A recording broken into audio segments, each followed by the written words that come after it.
The death toll from the building collapse in Nairobi, it has now risen to 4 people.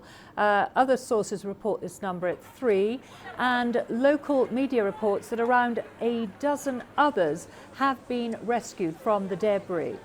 The 6-story building contained 57 flats, and authorities are yet to establish how many people remain unaccounted for.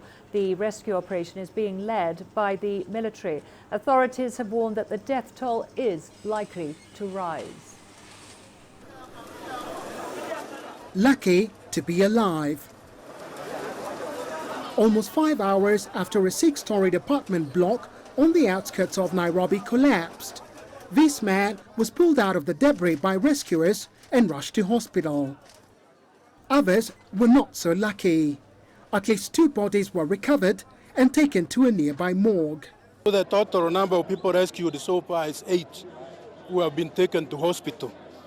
And the 2, as at 130, have been confirmed dead.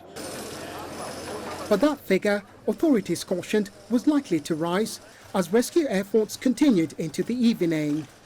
Amidst the confusion, authorities were still trying to establish the number of people missing. Where they can, authorities are using heavy equipment to lift the rubble. But at the epicenter, it's a slow, painstaking process using hands and shovels. The hope is those still unaccounted for will be found alive.